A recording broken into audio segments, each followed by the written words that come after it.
Okay, I've started the recording. Okay. All right. So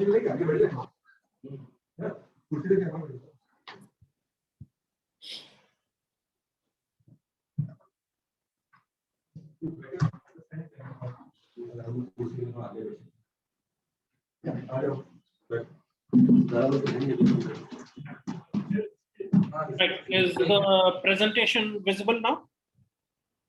Yes, yes. Yeah. Yes. So this is one of the downloadable PDF files on the website. Guidelines on organizing a BRM. Okay. So ideally you should have printouts of this so that you can make your notes rather than depending on a recording. But nevertheless, let's proceed with this. So the very first thing that all organizers need to keep in mind are the guiding principles. Yeah. So whenever you find yourself in any situation, any kind of uh, situation where you need to make a decision, you need to plan something, you need to decide something. These are the guiding principles you need to keep in mind, the absolute fundamentals, right? Starting with ensuring the safety of riders. So ensuring the safety of riders, upholding the integrity of randonneuring as a sport in India, enforcing the BRM rules and regulations as laid out by AIR and ACP, building the community of randonneurs with an understanding of non-profit activity, and all actions and decisions to be taken in the interests of randonneuring, AIR, and ridership.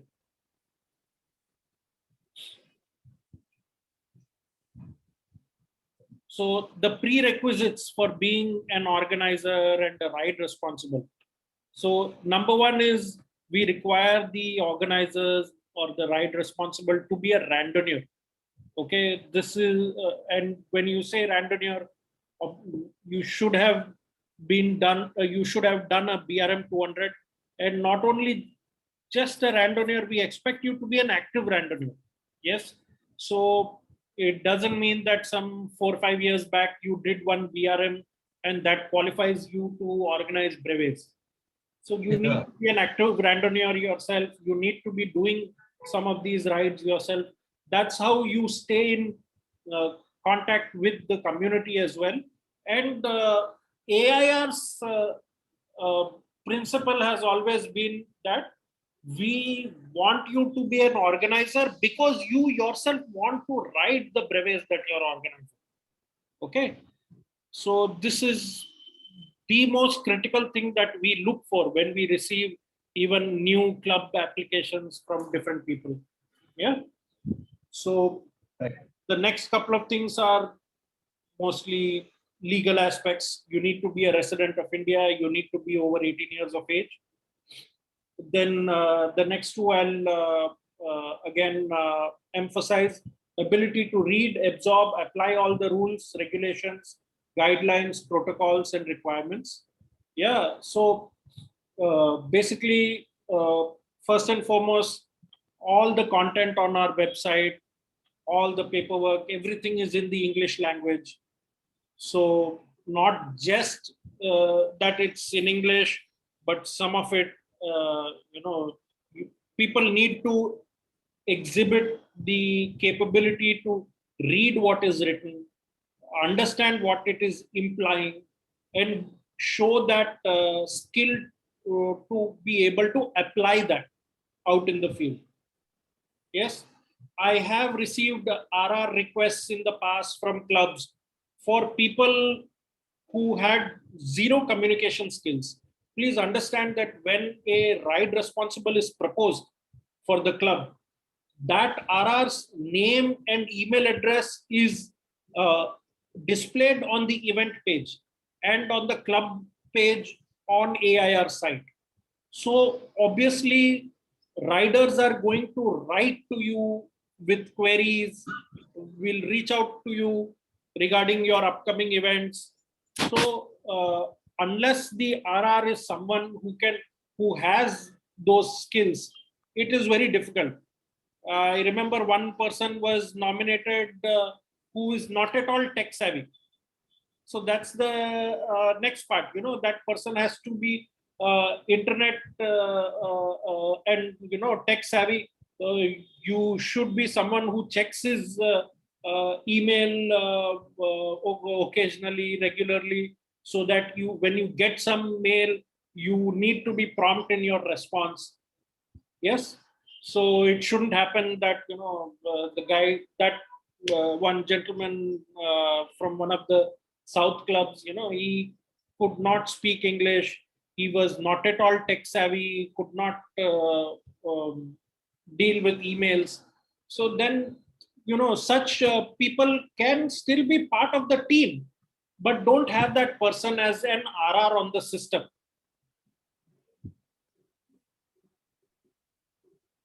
I hope I'm clear on that. Anirudh? Yes. Yes? Yes. So this distinction is very important. I'm not saying that these are the requirements for being a team member in Nagpur Randoneers. Not at all. I am just saying that when you nominate somebody to be ride responsible on the system, please understand that the ride responsible is not a position or a seat to be had. It is a ton of work that you have to do on the website, and you have to deal with communications with rider, communications with Audax India Randoneers. So it has to be someone who has these communication skills. Okay. Next, we boil down to event planning. Yes. So your calendar should be submitted for the entire season. Right now, because of COVID, we are taking it on piecemeal basis. But otherwise, typically for the whole year, you're submitting your calendar of events from 1st November to 31st October. Sorry, that's a typo. Now, route selection. There is a whole separate route guide on how to set your route. I'll just briefly go over some of the things here. Yes, distance obviously needs to be set as per calendar. Yes, the difficulty level you need to review. If it's early in the season, you are targeting a lot of newcomers who've joined the community. You can set an easy route, but you must understand that every route need not be flat and easy.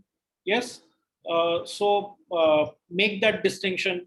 Yes, you need to come up with intermediate to hard routes for the longer rides. You can come up with some unique rides. There could be a certain, a very tourist popular location that could you could make it as a control point, or your route could pass by over there, enabling riders to visit those sites. Those can be some interesting, unique rides. Then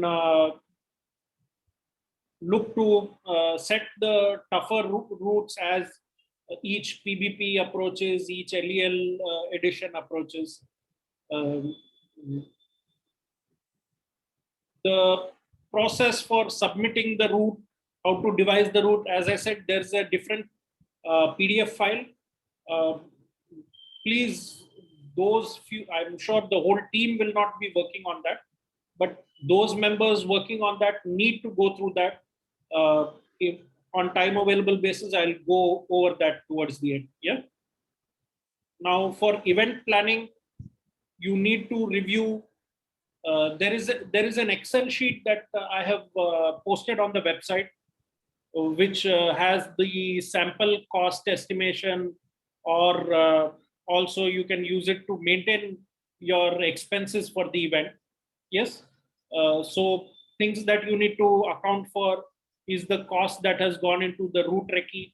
Yes, food and hydration at control points that you may be providing. If you are with the Breve card, if you are providing electrolytes, energy bars, things like that. If on the longer brevets like a 600 or 1,000, if you are providing any hotel room and drop back facilities, all costs that are linked to that, you need to factor for that. If you have any paid volunteers, yes, it may happen sometimes none of the team members are available. You might have to go out and hire someone. Then uh, for the ride marshals, things like fuel, toll, miscellaneous expenses reimbursement, all your stationery printing for your control sheets, brevet cards, all those costs involved, and of course the audax fees that we are charging. So all these things that you need to factor in when you're deciding upon your brevet fee. So here I have, at least for Baroda, what I am charging since last 5 years. Uh, by and large, this you can just take this as a thumb rule and move accordingly if, based on what works out. So BRM 200 to 1,200, these are all the fees that we've charged in the past. Yeah. Keep in mind that brevet fees are not governed by Audax India. We don't enforce that. Hey, if you're charging like 700 for a BRM 200, it's too much. We don't push ourselves to that. But keep in mind that BRM is a self-supported ride, so you need to keep your costs low. So minimum facilities, keep your costs low, and therefore keep your brevet fee low. Activating events on the AIR site, there are certain minimum requirements. You need to enter the route data. Select the route, start time, uh, uh, in the route map link. If you made the route map in Strava or Map My Ride, those things you need to put into the system. Yes, then the system will permit you to activate the event so the riders can start registering for it. Yes, ideally you should do this 3 weeks prior to the event date. That's like a bare minimum. Only then you will start seeing outstation riders also planning their ride well in advance. The more advanced notice you keep, the more earlier you activate your event with all these details, the better, because then those details will be visible to the rider. Yes. uh, there are multiple ways you can go about it. You can form event specific teams, or you can have role specific team. So event specific team, what I mean by that is, if you have a big enough team that you can select that, okay, these 2-3 people will take care of this event coming up this weekend. Then the following month there may be an event for that. A different set of 2 to 3 people could take care of that event. So that allows the team to manage the whole calendar without feeling burned out, without feeling that every other weekend they are busy organizing events, they are losing their personal time. This is one very good way to manage uh, without losing the level of enthusiasm that is uh, which we typically see amongst team members. So uh, that's one good way to go about it. Another way could be that you just set everybody's roles. One person is responsible for pre-event activities. uh, some people are responsible for on the event day various activities. Some people take care of bike checks, some people prefer to do marshalling, so they'll do that only. So, and there might be 1 or 2 people who are responsible only for the website work before the event, after the event, uploading results after the event. So you can assign the responsibilities in that manner as well. um, A good tip would be to alert neighboring club reps if you're having any CPs along the way near uh, other clubs in the vicinity. So they can help you man that CP or provide any emergency assistance if the need arises. So the typical scene when you're getting ready for the event day. So I usually give the brevet cards a hard copy print of the cue sheet. Yes, because although everything is there online, on event day, people's phones can crash, network connectivity can be an issue. So if you just give a hard copy print of the cue sheet with how to follow the route, uh, proper guidance in that cue sheet, that's just a foolproof way. Then I usually give at least one packet of electrolytes and an energy bar, just for those emergency situations. If the rider is stuck in the middle of nowhere, as at least an energy bar, in the middle of the night, if all other facilities are closed. So printouts for event day. So this is, can you see the screen? When you go under the download section for any event, this is the layout that you see. Okay, these are the various buttons that you have to click to download all your paperwork. Okay, so printouts that you have to take for the event day. So for the marshals at the start, you have bike check control sheet and a brevet fee checklist for any late registration, spot registration. Okay, these are two prints. Then there, all the brevet cards, you can consider printing them on not the regular printer paper, which is usually just 70, 75 GSM.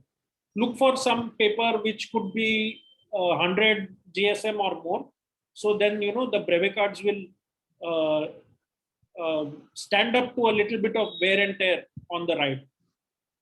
So then the cue sheets can be printed on regular paper. Yes, you can put them on a clipboard like this in this image, what you see. So this is what I typically do. Just print all the control sheets, put them on the clipboard for the ride marshal. Then there is an option for printing emergency contacts list. So the very last item on the right hand column, the website has automatically generates this. So one must appreciate the level of utility and development that we've done. So the system itself will create this list of emergency contact data for riders.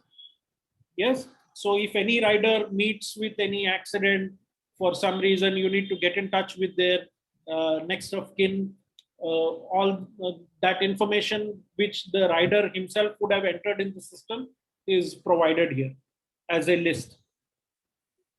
So this is what the blank brevet card would look like. Uh, so it's advisable to have a pre-brevet briefing. Consider hosting a briefing session on the eve of the event day. You may already be doing this. If not, I highly recommend it. So that will help to curtail all the various issues. A lot of time, rule infractions happen from new riders, especially because they're not entirely familiar or they've not grasped all the rules.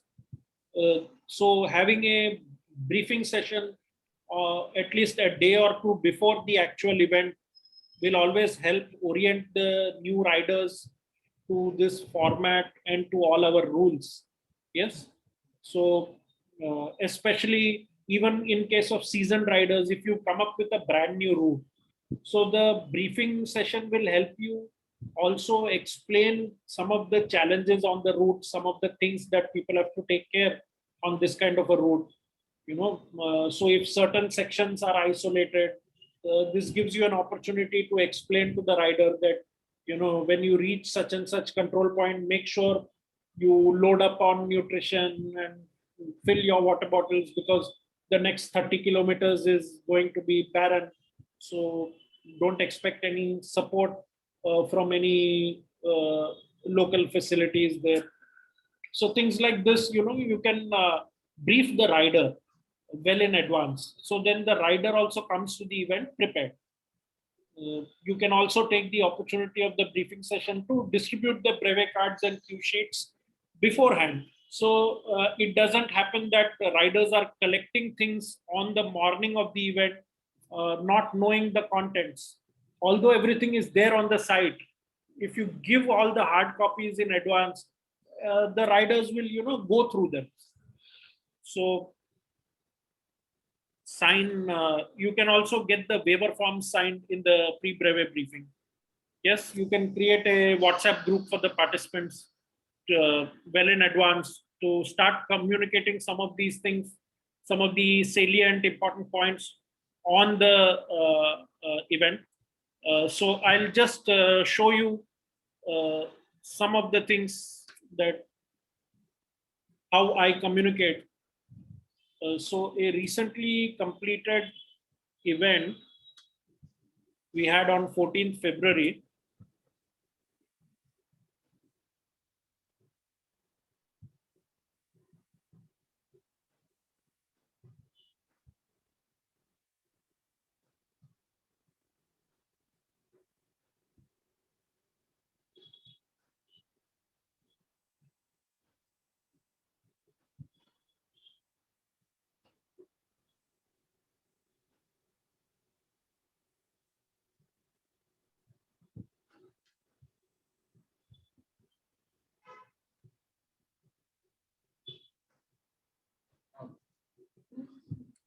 Yes. So these are some of the sample messages that I share on the event group chat. So number one is mandatory bike check. The rider needs to make sure he has all these. Excuse me. Excuse me.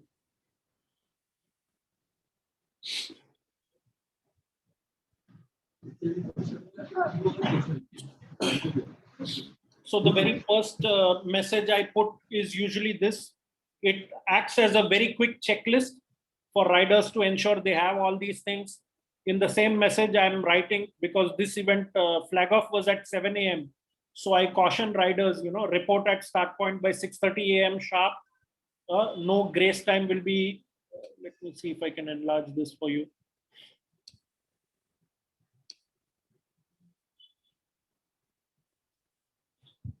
Is it better visible now? Are you guys able to read the screen? Yes. Yeah? Yes. Yes. Okay. So the next list we share is the recommended items list. So, just it acts as a quick checklist for riders, helps them to make sure all items they have, based on experience. Uh, the link to the rules and regulations is given. Very important. I tell them ignorance of the rules is not an acceptable defense. You can't say I didn't know this, I didn't know that when you're caught breaking the rules. So they need to go over the rules themselves. So I provide the link to the website, though they are expected to have read it when they signed up for AIR subscription. Yes, I've also provided a link to the FAQ section. A lot of the first timer queries, like simple things like why this event fee is separate, why medal fee is separate. Things like these are explained on the FAQ section. So you might actually find yourself saving a lot of time just by sharing this link with the first time riders. You can ask them, just go over some of these questions and answers on this section of the page on the website, and that will help you answer a lot of these simple queries. You yourself should familiarize yourself in case you're out on the road and you're posed a question, you know how to answer them. Then, I share all these images on how to put your AIR rider tag front and back of the bicycle. Some of the local bike shops, I just mention them uh, and caution them, just get your bike maintenance done well before the event. Uh, you know so all these basic tips and strategies I share, which help first timers a lot. So this was a Breve Popular 150. We had some 15-20 new riders this time. So all these things we've shared. Also sometimes some of the seasoned riders end up sharing their tips, like this rider here. Anyway, think we've had enough of that.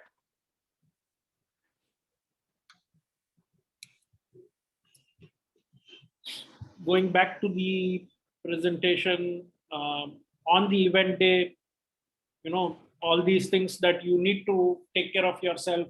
Have a briefing for just 1 or 2 minutes before you flag off the riders. Introduce the ride marshals so that the rider when on the route can identify who is the marshal.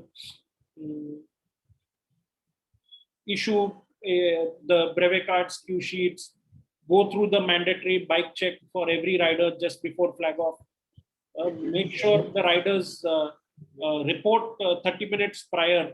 This is most important, because if you set the uh, custom of ensuring to flag off on time, then riders know that they need to report to the start point in advance, to allow for this much time. If you get accustomed to flagging off 10 minutes late, 15 minutes late, then riders also will take it for granted that, okay, I'll be 5 minutes late, no problem. No event flags off on time anyway. So this is the discipline you need to set in advance. So any rider reporting 5 minutes late, you put them aside, tell them that, you come late, we need to flag off the event on time. After that, we will do your bike check and flag you off. Okay. So just because a rider reports to the start point late, that rider does not get that much additional time to finish the event. Just to be clear on that. Okay. You need to ensure the underage rider is accompanied by the parent himself or herself. Okay. It cannot be an uncle. It cannot be, some friend in the community. That is not done. It has to be the parent only. This is one thing about the organizer checklist. You need to be careful. If riders have applied for safety vehicle in advance, you need to go through that checklist. There's a separate checklist for safety vehicle. Some of the guidelines for ride marshals on the event day: monitor the riders' progress for safety and ensure they are following the rules. Yes, this is your, this is the main guideline for ride marshals. Yes, you can encourage the first timers with some advice, motivate them if you find people are suffering on the saddle.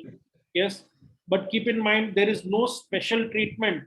You're not there to monitor one individual rider or a couple of riders just because they are first timers.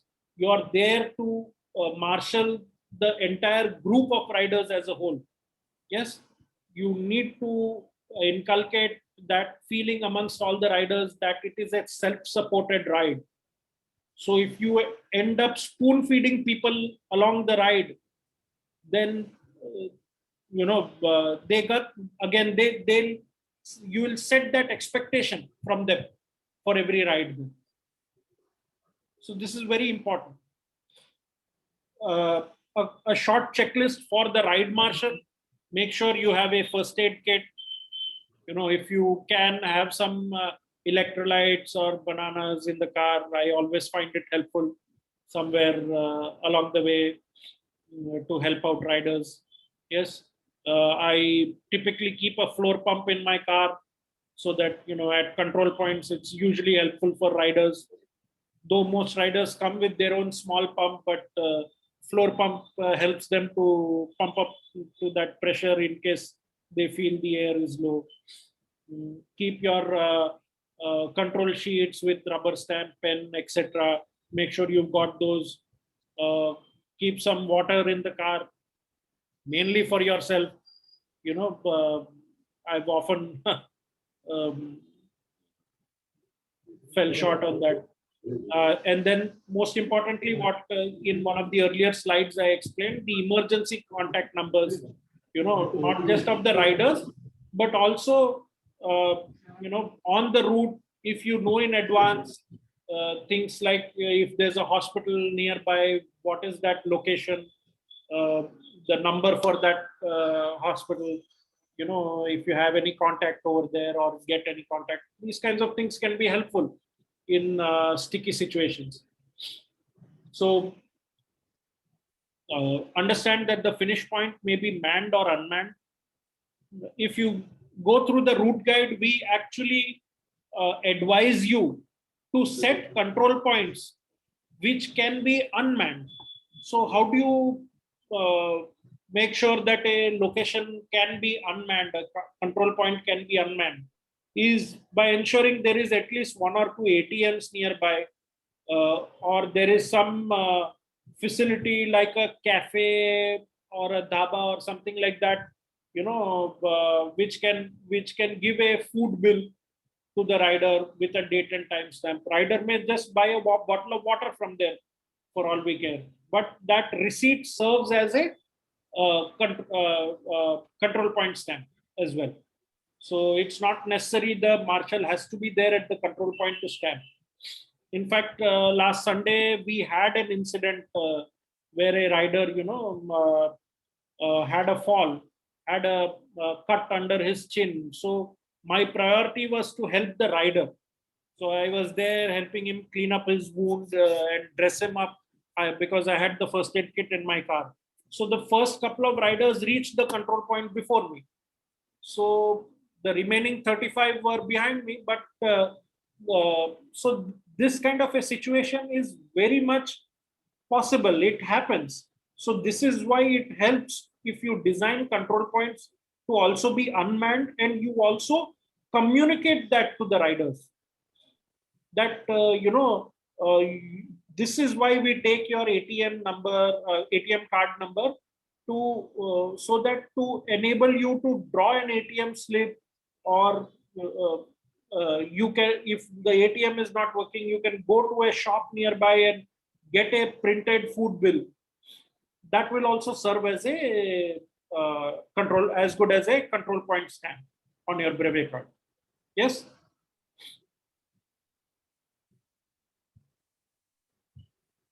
Post-ride activities: tally all the collected brevet cards, review complaints if any, collect evidence. If there is an incident that has happened of cheating, you need to collect all the evidence. There's a separate presentation on red flagging and cheating and all. I'll see if I can quickly go over that. Yes. Upload results on AIR site. Very important. Uploading results is a two-man job. Keep that in mind. One person should upload, the other person should verify the results before you click that submit for homologation button. And after homologation, the system will debit to your ledger that you have to clear payment. So under results upload, you need to adjust start time in case if there is a late start. I advised against that, but nevertheless, things can go wrong outside your control. So 5, 10 minutes, 15 minutes, if you started late, there is an option to enter the actual start time. Yes, on the results upload page. Finish time has to be entered in 24-hour time format. Many times, experienced organizers are entering finish time in 12-hour format, thinking, 2 p. The rider finished at 2 p.m. on day 2, and they try to enter D2 and 2:00. But that means it is 2 a.m. So if it's 2 p.m., you need to enter it as 1400 hours. Okay. Late finishers need to be just marked as LF, DNF, LF, DNS. Just leave the timing default as D100. Don't change the timing. Don't try to submit a specific time for the late finishers. They're not homologated, so we don't collect the result for that. Just mark them as LF, and that's enough for us. Submit results within 2 weeks of the event. The 2-week time frame is given because we allow 2 weeks prior or 2 weeks after the event. You can have an organizer right. This is what the completed brevet card would look like. Yes, the result is entered by hand. We give this homologation sticker. Yes, the rider's signature is here. The start timing is given. Now, I touched upon the organizer right concept that is explained a little bit more here. So this one is important for organizers. Just please bear this in mind. Only one ride pre or post event is permitted.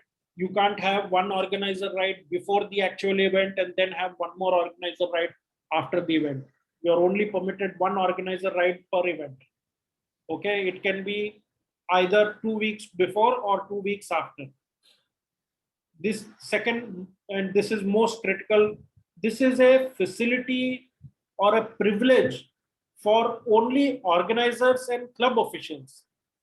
Okay, this is not a facility for a rider who is busy on the event day and would like to do it on the organizer ride as an organizer ride. This is not there for that. So please don't abuse this facility for that. It is there for you, the organizers, the volunteers, because on event day you are busy volunteering. Therefore, you get the option to do this. And I also want to say here is that it's not necessary on that particular event day you should have been volunteering. Again, this is a privilege for the club officials only.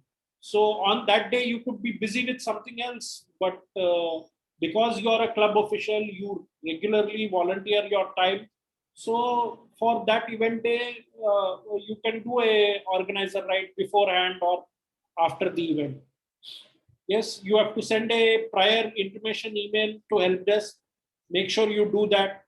In the email to the help desk, you need to give the date of the organizer ride and the date of the actual event. You need to give the list of riders and their AIR rider number, and and make sure this mail is sent only by club rep or ride responsible. I'm not going to consider the email otherwise. Yes, the organizer ride facility is is not there for second chances.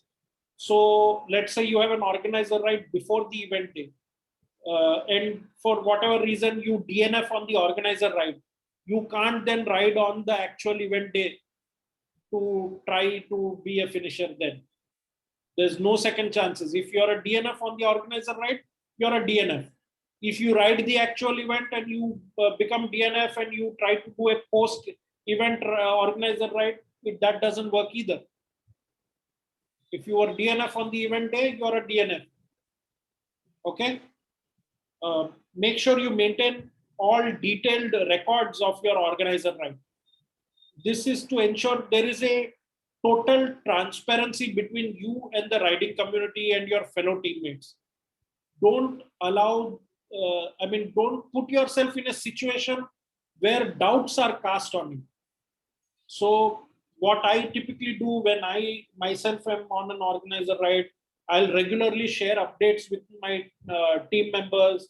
I'll take ATM slips, food slips along the way, not just at control points. Wherever I stop, even if it is not a control, I'll maintain all those slips. So that becomes a record. This is obviously in addition to my GPX file, whatever I'm uploading to Strava. Yes. So this will always help you uh, remove any doubts that anybody ever has. Limit the numbers in the organizer ride. Okay, it's not meant to be an alternate event day.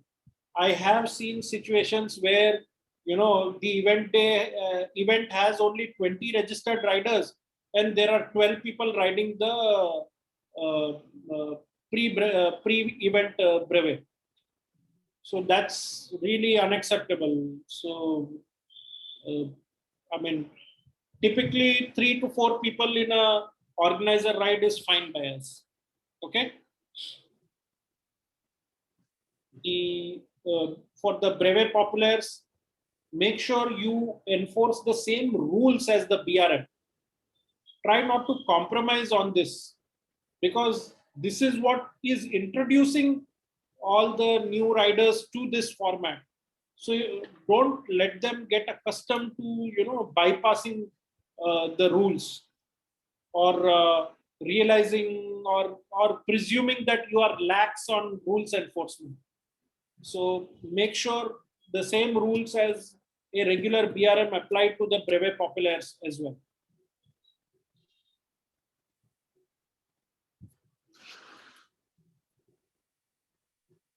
That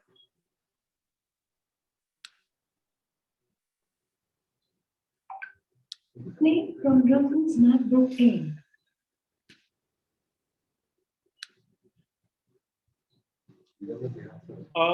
just one moment.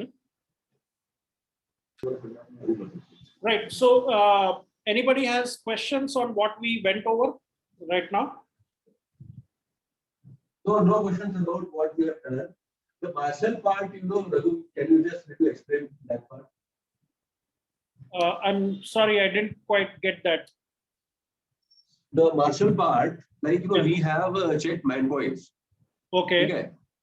So should we have marshals despite that, or we have marshals mostly in case where we have unmanned checkpoints? So the point I made is that design your route in such a way where your control points can be unmanned as well. So, though you may have a marshal on the control point at the time, say there might be an emergency situation. Like I just explained in my ride on Sunday, what was happening was I was driving to the control point. Okay. There were 3-4 riders ahead of me. And then when I reached this one particular location, I found the rider on the side of the road with another fellow rider. So the rider behind him stopped for him because that rider had a fall. So he took him to the side. He was tending to him. And luckily, I just reached there, 4-5 minutes after the incident. I had a first aid kit with me. I was able to attend to the rider, clean his wound, vagera, vagera. So, because the control point is designed to be unmanned, the first 2-3 riders could get to the control and take care of themselves, without their dependency on me. So if you set a control point where, it's like a no man's land, it's on the highway, middle of nowhere, then, you have to have the marshal at that point. So that's what I was explaining in that slide, that design your control point in such a way that it can be also unmanned. So then the marshal can move from the control point in case of any kind of emergency. Right. Got it. So now one of the things we have faced is which we discussed over the last 2 days a couple of cases we have had. Yeah. Yeah. So, those are the things we would like to know. We would be particularly focused on what a volunteer can do, or what a marshal can do on the spot in terms of, riders not having lights, not wearing reflective vests, losing brevet cards, penalties, and stuff like that. See, in situation where if we've had cases where riders, see, they should not be out on the road without a helmet, obviously. You would have cleared all these things in your bike check itself. So what could have possibly happened, just allow me to finish. What typically happens in the examples that you have given, right? The reflective vest or the light or the helmet, they may have forgotten at the last control point because they took it off to relax, But if the marshal notices at the control that some rider forgot his water bottle here or their light here, you can take it with you and provide it to the rider along the way. If it is something critical like a helmet or a light during night time, you have to contact the rider, tell him to stop where he is. Again, going back to my very first slide of guiding principles, you have to ensure rider's safety. So here in this situation, safety supersedes. So you need to tell the rider, stop where you are. Don't worry, I am at the control. I found your helmet. I am bringing it to you. Rather than asking the rider to backtrack 5-10 kilometers and again endangering the rider. You understand the point I'm making here now? Yeah. Yes. See, this is what typically happens. Because in the bike check, you are clearing all these things like helmet, light, reflective vest. Only way the rider could be devoid of any of these things is if they removed it from their bike or their person at a control point or at a rest stop. In which case, if you are not available there, you have to ask the rider to go back and get their own things. Yeah. In the specific situation, Anirudh, that you explained, you raised a red flag on that issue. That's actually the wrong thing to do. For discharge lights, you don't raise a red flag. The correct thing to do, and I believe that's what you did, is you stopped the rider at the control point. You forced him to recharge his lights. So that's the right approach. That is what you are supposed to do. If you find a rider has reached a control and his lights are not functioning, you have to stop the rider there. You have to tell the rider, hey, you can't proceed forward.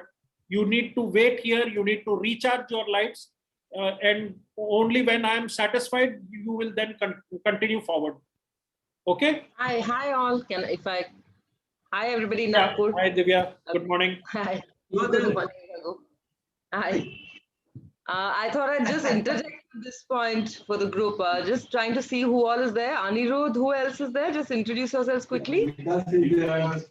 Hi. Yogesh is there. Oh, hi there. And Bhupendra is there. Bhupendra is Hello. Nice to see you again. Hello, how are you? Good, thank you. My pleasure. Thank you. Just to interject with what Raghu was saying just now about you have to remember that there is a scale of offenses that they can commit during the race, so to speak. And some of them, I think it's there in one of my presentations. It starts with something as minor as neglect on their part to willful cheating. So there's a whole range of things that they can do. You have to be the judge. Are they doing something by mistake, which is going to affect their safety or other people's safety, or are they doing something to actually cheat? So starting with the small things where you can make decisions of just doing course correction with the rider. You just make sure that they do what you require, and that's possible to do on the road. To the last level being where you report them for a disqualification or whatever. So in between, there's a whole bunch of things that they can do, and they will approach you and ask you. Be open to that. Use that as a way to educate them on what is right and wrong. But you need to operate that scale properly. You need to understand and operate that scale properly. Yeah, Raghu? Yes. Right. So as Divya said, every instance is not a disqualification or a DNF. You get what I'm saying? So since we are on the topic of violations now, if the rider did something that probably maybe gave him some benefit of 5-10 minutes, you can put a time penalty of 20 minutes. That hey, it's a penalty. It's not going to deduct your advantage. It's also going to penalize you. So you could, depending on the situation, you could impose a time penalty, or if the rider is just unruly, unwilling to. I mean, as Divya explained, your approach has to be to educate the rider. Things like if the rider forgot his reflective vest at some location, you just politely educate the rider that see the reflective vest is there for your own safety, to make you visible to fellow motorists. Many of the BRM 200s, very commonly riders ask me, we are going to be riding during daytime only, what is the need for the reflective vest? So then I tell them that no, it's the monsoon season. If it starts raining, there will be poor visibility. So this vest will protect you from motorists at that time. So tail lights and reflective vest, this is very critical to help the rider be visible to motorists. So like this, you just,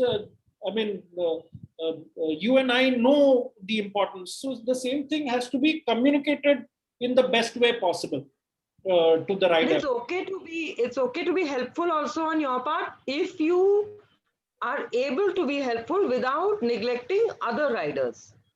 Yeah. So if somebody is DNF and तुम्हारे गाड़ी में reflective vest पड़ा हुआ है और किसी का या तुम्हारा है, you're not riding, it's okay to offer that. You're not neglecting somebody else, and what you have, you've given away. So it's okay for you to be understanding about these things. Ensure that they're not repeat offenders, because I have seen some repeat offenders. They will every single time they will turn up at the start line without some item. Then everybody's scrambling around to get stuff together for them. So you don't want that. You don't want to cultivate people who are being neglectful. You want to cultivate them to take care of you. So you have to use your own judgment on that issue. I have helped somebody on a 1200. He forgot his helmet. I think just hardly 100 kilometers into the event, he had forgotten his helmet somewhere at some dhaba. And I was just around that thing. I had to do some 15-20 kilometers extra to go pick up his helmet and bring it back to him. In the meantime, he was on the road. I told him, just stop and wait until I reach you, so that you're not doing any more this infringement of your safety. But I'll get your helmet to you. So that kind of thing you can do. Just use your judgment on this. You all are aware what the group is like. Raghu, Yeah. I just realized there was a document that I had created called Nature of the Organization, जिसमें ये सब issues है. That's Yes, uploaded on the that website, is no? that is there. That is So there. read through that in detail.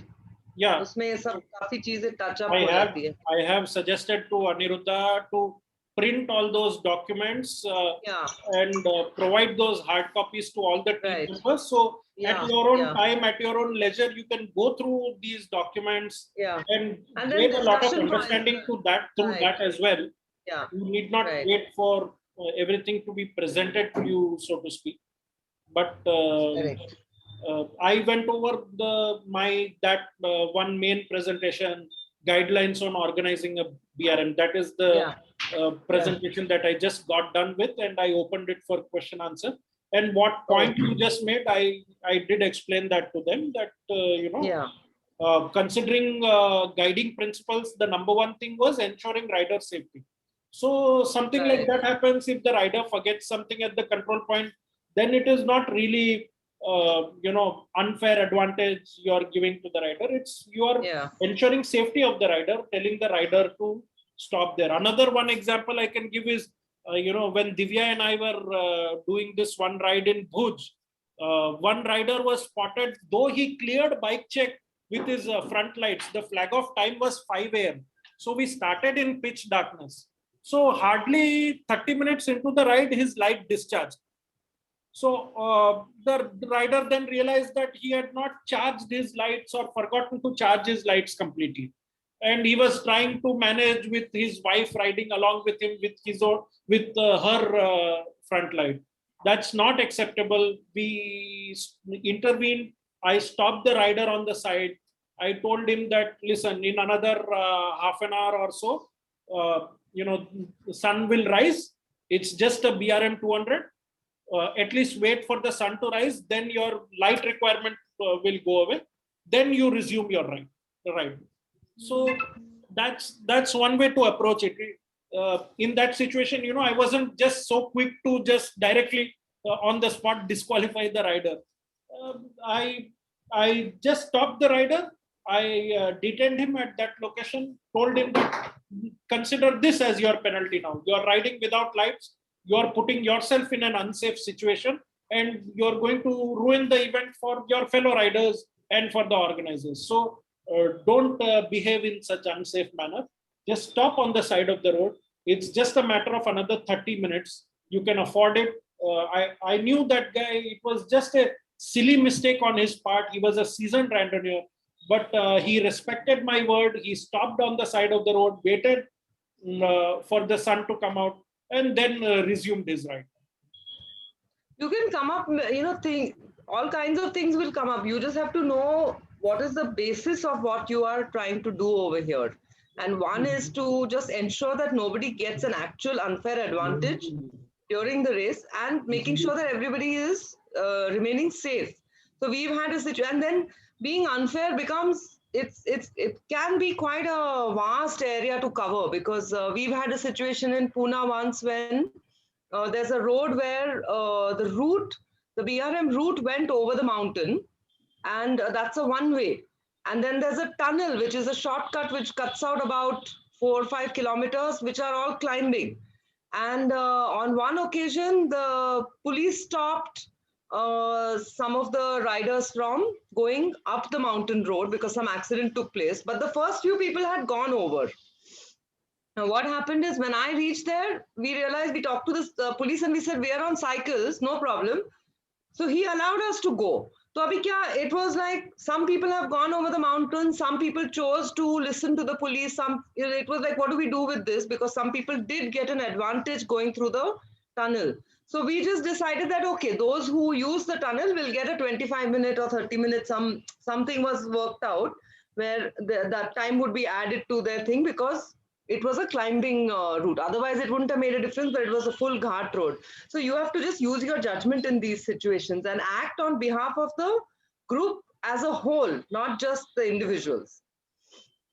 So the point I wanted to enunciate here is, the intent is very important for you to see. So in this particular example scenario that Divya just gave, the intention of the riders was not to cheat by taking a shortcut. Okay, it's because an accident happened on the designed route, and because the police themselves gave the detour to the riders, blocking of the road. That's why they went by that route. So you need to understand every scenario, and to be very honest, we can't come up with some kind of manual which covers each and every one of the millions of scenarios that could come out on the route. So this is why we say, educate yourselves on the rules, be familiar with not just the rules for the riders, but the rules for the organizers as well, right? So then you can, and obviously we expect all the RRs to be randonneurs themselves, active randonneurs. So that is how then you are able to gain that necessary judgment for yourself, what to do in that particular scenario, or to put yourself in the rider's mindset that, okay, what he did was obviously willful cheating. I mean, like, if I've seen where the rider is hanging onto a auto rickshaw. So obviously, you would understand from that situation that that is just a gross violation and certainly willful. It's not accidentally that he's hanging on and getting motorized support, or he forgot that he was in a bicycle event and boarded a truck with his bicycle. So there's a whole lot of there's a whole spectrum of violations. So you need to judge every situation for yourself. It's not always going to be this extreme where the person has boarded a motor vehicle and covering distance in a motor vehicle. It's not always going to be that cut and dry, that black and white. So there will be all this gray area where you have to judge for yourself. What was the intention of the rider? Was the intention of the rider to cheat or to gain unfair advantage? That's when the penalties come in. Could be a time penalty, could be DNF. Sorry, Yeah? I have to leave the house. So I'm just going to say a quick Sure. bye-bye to everybody and hope to see Thanks you for all. coming by. Yeah. Okay. Bye. Bye, everybody in Nagpur. Bye. Bye, Bye. Raghu. See you. Bye. See you.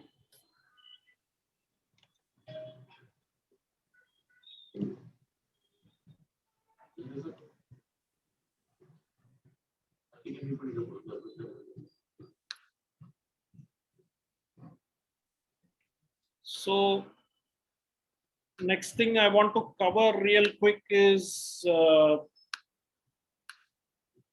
some basics about the route.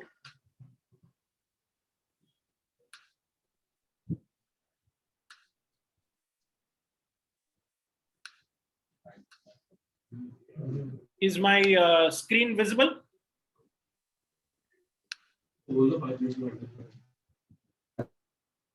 How much do we need to cover? I'm sorry?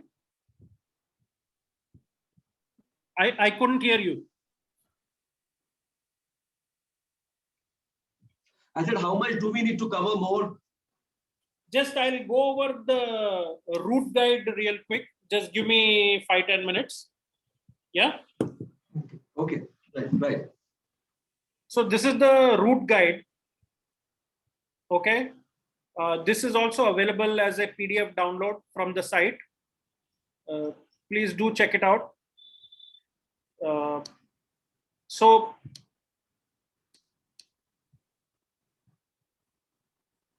conceiving the route.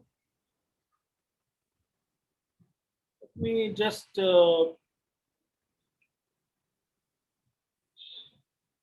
since you're an experienced club, I'll just quickly go over some of the issues we had with your last event.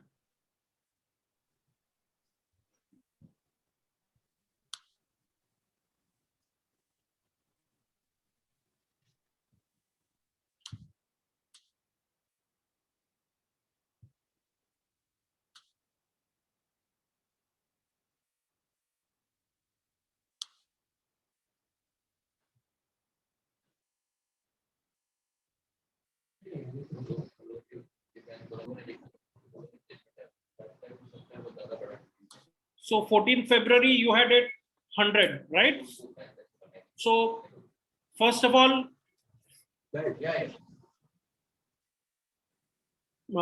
whoever is uploading things and activating the event, I don't want you to see you breaking my website like this. When you're copy pasting URLs, please make sure, like this Facebook event page, it's events and then a number and that's it. Don't just copy paste and dump all these characters here. This is a session specific thing. You could have stopped at this number 9 here. Did you follow? Yeah. Okay. Then the second thing, Google Maps is not an acceptable link to share as a route map. Please don't do that. Google Maps are dynamic. They will keep changing. Every time a person clicks this link, the route could change. It is not static. This is also a point in the route guide wherein we dissuade you from using these kinds of things. Yeah. We recommend that you use Map My Ride or Ride with GPS or Strava. You could post one of those links. Don't use Google Maps, please. The other advantage riders get if you use one of these other solutions is that they can directly download a GPX file. If they have their own bike computer or some other app that they're using, they can download this GPX file and upload to their own account. Okay. So please kindly stop using Google Maps. Yeah, this is mistake new clubs make. I don't want Nagpur to make this mistake. The other issue is your control sheet was just not right. The very first mistake is having so many control points in a BRM, in a 100-kilometer ride.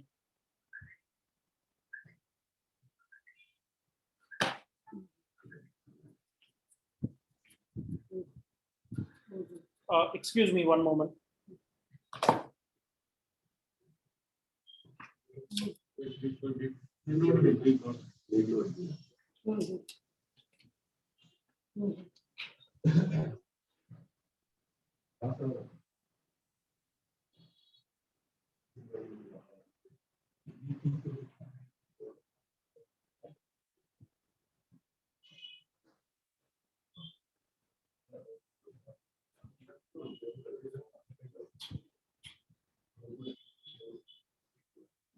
I'm trying to find the page regarding the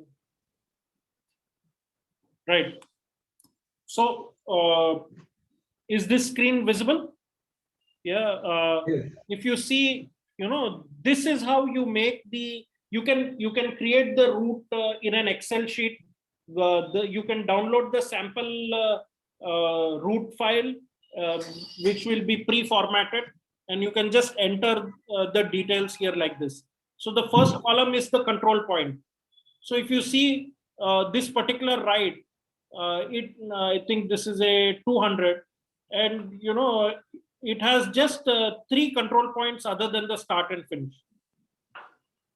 Okay, and look at some of the details that are provided in the cue sheet.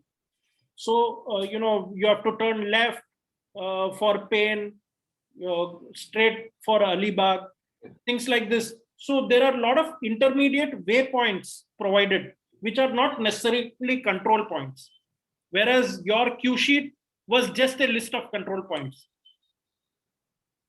If my phone was not working and if I could not access the Google Maps link that you have shared, okay, I would not know how to navigate using this control sheet. Your cue sheet has to be designed in a way that a rider can navigate using just the cue sheet. Rider can look at the cue sheet, read road signs along the way, or look for the landmarks mentioned in your cue sheet, and they can navigate with this. Please look at some of the other clubs' cue sheets posted on the event pages. Try to understand how they are doing it. And again, most importantly, please read that route guide. It is quite detailed. You will get a lot of the tools and help from that on how to design a proper good cue sheet. Okay? It should not be just a list of control points like this. And the second issue that was with this control sheet is you had only 15 kilometers difference between these 3 control points. So if you look at the third control, it opens at 8:50 a.m. but the second control closes at 9:51 a.m. If you have just one marshal, you can't get from this control to the next control in time. Then if you are designing the route in this manner with such overlapping control point timings, then you need to have that many marshals then. For a BP 100, actually there is no need for more than one control, especially if it is an out and back route. This was an out and back route. Correct, Anirudh? Yes. Yes, yes. It was an out and back route. So you could just have had the turnaround point as a control. Yes, we could have done that, but then, I'll talk to you. Yeah, go ahead. Make your point. So many first timers, not even the who had done, a lot of people who did 50 even. So we thought that we'll give them additional support, but that did not work out well. Yes, so to address that point, see, additional support, it's not, the rule does not say that the organizers can provide support only at the controls. Okay. What the principle here is that any facility that is available to all the riders on the route is fair game. So if there is a puncture wala by the highway, then that is a facility that is available to all the riders. So any rider can go and get his cycle tire fixed by that fellow. If there is a restaurant on the highway, that restaurant is open to all the riders. Similarly, if the ride marshal is out on the road, and let's say the ride marshal has a floor pump in his car boot, then the marshal can provide that pump to the rider if any rider is struggling on the side of the road. Why? Because the marshal is there to help all the riders. What we don't allow is for riders to have their own vehicles with them and they access their vehicles in the middle of two control points, because that rider's vehicle is not a facility that is available to all the riders. Sorry.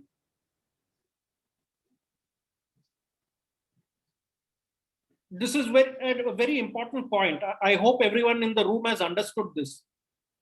Yes. Yeah. So if there is a hotel along the way, it's a BRM 400. If a rider wants to check into that hotel to sleep for an hour or two, that's totally acceptable, because that hotel is available to all the riders. It's not necessarily has to be that the rider has to check into a hotel room that is booked by the organizers. You may be providing that facility, or you may not provide that facility. But because it is a public facility, the hotel is there for anybody out there on the road. That is why it is fair game. It is acceptable. Any restaurant, dhaba along the way, anybody can stop there to buy a bottle of water. So that is not considered an external support giving an unfair advantage to one rider over the other. So this is why there was no need for additional overlapping controls. And even if you do provide such control points, then you need to have sufficient volunteers to man each control point, so that then this overlapping closing time, open time does not affect you. Like, this should not be the reason why you have to abandon one control point so early. Agreed. Again, going back to my earlier point, this is also another reason why, if your control point is designed to be an unmanned control, not a selfie point, there should be, selfies are the absolute last resort. Please don't depend on selfies. Okay. The first thing should be, ATM.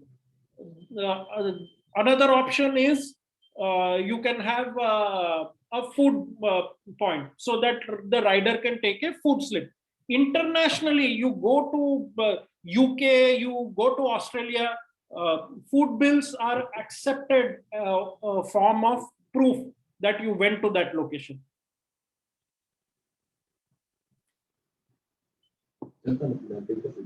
Understood? Yes. Yes. Any other specific questions? Any challenges that you guys have faced recently that you would like to discuss? कोई challenges है क्या पूछ? नहीं, not really. We actually okay, and you have clarified a lot of things for me. And then, I wanted the same thing to happen for everything here. That is why we are having it here. But I think most of the things we have got cleared now. Volunteer, अच्छा मुझे बताओ रघु कि marshals, how many decisions marshals can take on the spot? See, there's no list as such, Niruddha, but you have to look at the situation on the spot. If that's what we went over right now, that Yeah. every situation may be different and unique. Okay. No. What I mean to say, yeah. Now, my question didn't mean that. Bolo. Different question. I did not mean that. Yeah. Bolo. What I meant is that a marshal can take all the decisions as an organizer can take, okay, with the knowledge, complete knowledge of the rule. That is what I'm asking. Yes, of course. And very critically here, please understand, if a marshal finds a rider is violating and the marshal gives the report, that is enough for me. Okay, I don't need a photograph or a video from a marshal. But if a fellow rider or some third party not involved with the club or a fellow rider complains about another rider, that is when we ask that please, share some kind of concrete evidence with us. Got it. Perfect. Okay. So, yeah. so we take the marshal's word over the rider. Right. Okay, if the marshal says, I saw this rider cheating, I saw this rider drafting behind vehicles, I warned him, but he still continued to break the rules, therefore I disqualified him, that's acceptable to me. I don't need a video from the marshal videotaping that rider sitting on a scooter, for example. If marshal saw the rider sitting at the back of the scooter, then rider is disqualified. As simple as that. If the rider challenges it, seeking evidence, let the rider can always challenge. Rider can always question. No, this it is my word against the marshals. That is why I just said right now, we take the marshal's word over the rider. If umpire raises finger and says batsman is out, boss. As simple as that. We are not BCCI. We don't have 10,000 cameras shooting from different angles. Man on the spot has the best decision. I mean, he is the best person to make that decision. I am not the man on the spot. The marshal is the man on the spot. Right. So in case of third party reporting of violation of rules, what are the acceptable evidences? They could have some photographic evidence, some videotape. They could have clicked the video. We don't go entirely by on Strava. Okay. What happens is Strava does tend to mess up. But often we have found Strava data being reported as a starting point for an investigation. Maybe the rider broke some segment KOM and therefore, he got reported. And you might do an investigation behind it, try to find some way, or maybe get the rider to admit. Okay. Yeah, we tried The that other this issue time. you guys had was underage riding and ghost riding. I want to touch upon that. People riding unregistered in the event for whatever reason, they don't want to wear helmet, or they are underage rider. Okay, they don't qualify to ride, or they're out there to give some advantage or help or support to their friend, who in turn is registered for the event. The one and only thing you have in your power is to disqualify the registered rider. So this is something you can easily identify. If you find that this rider is riding with so and so person, who in turn is registered, you simply disqualify that person. Got that. Have you followed? Yes. You have to caution the rider. You have to caution the registered rider that, listen, this guy is riding with you. If I find you riding with him, I'm going to disqualify him. I'm going to disqualify you because you are the registered rider. Don't give me this BS that the roads are open. How can I stop a rider? Rider will bring 2 cars with him for the whole ride. Front and one in front of him, one behind him. Will you use the same argument at that time that the roads are open to all cars, all cyclists, anybody can be on the road? No, You are right. The registered rider has to then be disqualified. Agree with you. Acha, tell me one more. Yeah, I think bandwidth issues. Hello. Proof. Then the only proof left is more. I'm sorry, I could not hear your question. You got cut off. You said that Strava can be the beginning of an investigation, but not conclusion. Right. Okay. So then the only proof should we have, is it should be a photograph, video, or is there anything else we can look at? You can talk to the rider himself. Many times we talk to the rider directly in a very friendly tone, try to get the rider to admit. I've seen many instances where organizers have spoken to the rider and the rider has admitted. But that doesn't work out then?